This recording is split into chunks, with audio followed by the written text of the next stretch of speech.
I kind of have a question, like, what do you do if you're working with a client and there's just like a complete lack of response the whole time? Great question. So the question is, what do you do if you're working with your client and there's a complete lack of response, right?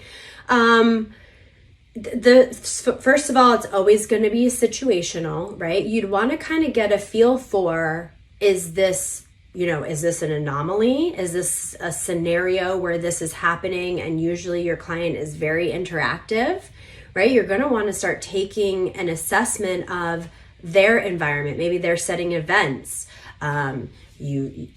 What if your client has a fever? What if your client didn't sleep the night before? You're going to want to try and figure out if there's any other variable affecting them not responding. But if it is something where you're consistently going and you're working with your client and you have a lack of responding, that's something that you're going to want to address with your behavior team, right? You're going to want to figure out what you can be doing and implementing and working on in order to evoke those behaviors, in order to evoke that response from your client, right? We don't always get it 100% right as a behavior team. We don't, right? We might be implementing a program and it's just not clicking with the client. They don't have motivation to do it, right? We could also be looking at the motivators, the reinforcers. Maybe our reinforcers suck. Maybe they're not really reinforcers, right? It's only a reinforcer if it's increasing behavior. So it takes us as a behavior team to look at the environment and look at the whole situation and figure out, how do we evoke this responding? What are the things that we can modify and change in order to assist and improve our clients' behavior, right? Because we don't change people. We change contingencies. We change the environment. I can't make my client do anything, right? That's abusive. And it would require, putting a remote control in them or doing something abusive to make somebody do something. We're motivating them to do it, or reinforcing them when they do it, or we're setting up the environments for success. So on the fly, let's say it is a client that you're working with and you're really struggling to get them to engage in correct responding. You can look at how you're setting up the environment. You can look at the location where you're doing it. Let's say you're in a clinic. What if you're sitting under, see how I have a fan going on, right? What if it's just too cold in the room? What if it's really noisy in the room? What if it's 6 o'clock in the morning? What if it's 7 o'clock at night? What if it's 100 degrees out and your client's wearing sweatpants, right? I mean, this is that real true lens of what are things that can also be affecting your clients responding. What if you just have really terrible reinforcers? What if you're not very reinforcing, right? I have a situation where I was not doing a good job making myself reinforcing. It was my very first client with Appletree when I started my own company and branched out on my own. And I was so excited. I got a funding source and it was a Medicaid client and it was right in my wheelhouse. He was a preschooler and he was having issues participating in class and engaging in maladaptive behaviors, like all the things I was really good at and excited.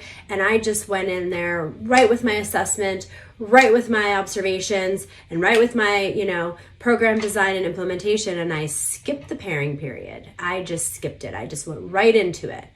I did some reinforcement. I did some maybe assessment with the mom. I didn't necessarily do a formal preference assessment.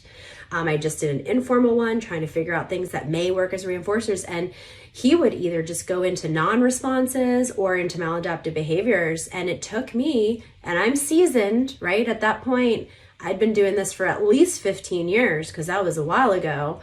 And I just had to step back. I had to drop my pride and drop my bravado and see, what do I think this is? And I recognized that I didn't pair. I just didn't. And I ended up, and I was already in the process of wanting to have RBT work with me. Again, I was shaping my company.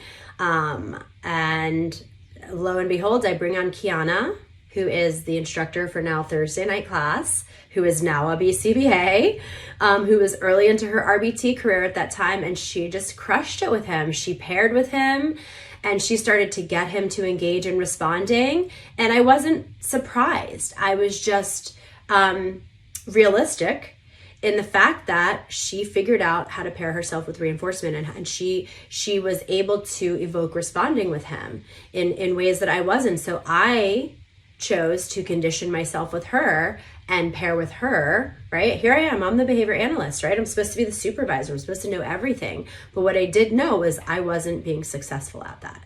But I was able to take that step back and that lens and say, okay, you know, it's not him, it's me, right? And once I started to have that lens and go, what can I do to improve the situation? And in that scenario, it was bring on somebody that, and I could have tried to pair with him. I could have tried to step back and pair with him, but I already wanted to bring a RBT on the case. And lo and behold, she started getting all this responding out of him. And I said, you know what? You did it right. You paired, you made it happen. So I then conditioned myself with her. She transferred that reinforcing power over to me because I was there when she was reinforcing, and I was reinforcing with her, and I was delivering reinforcement, and I was engaging with him. And boom, then he started responding for Miss Tara, you know, and for Miss Kiana. And then he was able to, I mean, he's one of our, he's just one of those amazing success stories that we had. But it was taking that lens of what can I do to change, right? Because really, that's all I can change, because I can't change my client because they're a real person, and we don't change people, we change the environment. So as a RBT, let's just say you're needing to do this on the fly. Let's say you're in the home or you're in the clinic and it's just you. Just assess your surroundings, assess the way that you're interacting.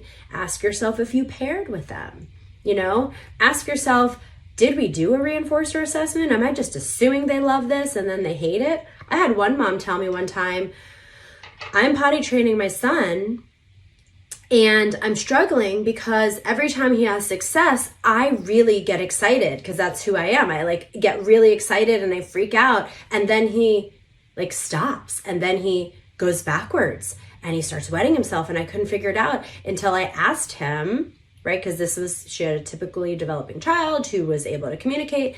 And he said, Mommy, I don't like it when you make a big deal. I just don't like it.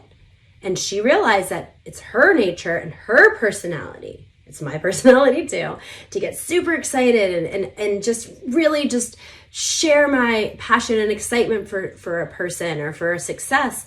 And for this particular child, that was actually punishing. And we know that because the potty training behavior decreased and did not continue to increase. So she learned to temper her response to him and just either tell him a nice good job, or she maybe used treasure box. I forget what that particular parent, but she modified the way that she implemented reinforcement because it truly wasn't reinforcing for her own child, right? So I always say look inwards to figure out how to improve it, but you have a behavior team to lean on too. So take note of that, you know, and your data will show that too. Like it will show, sometimes you're not the only RBT on a case with a client, depending on how many hours they have or how many days a week, right? There could be a dichotomy between the way you're implementing or they're implementing. So many factors, or even setting events, right? Like let's say you're working with your client at 7 a.m. consistently, and then you find out that they don't sleep at night. That could be a reason. So that might, for a behavior team, for me, for an analyst, because that's my job to analyze, I might say early morning sessions aren't going to be as successful, right? Just based on the client's sleep. And then maybe we would start to help the family address sleep. But I love that question. I know I talked to, I gave you an answer for a long time because there's not one answer. There's not, because it's human behavior, right? It's our behavior and our client's behavior, right? So we need to keep ourselves in check. And we just might not be focusing on the right thing at the right time too. But your team, I hope, is there to support you and there to help you analyze it and come up with some ways to evoke that correct responding. Great question. Anyone else?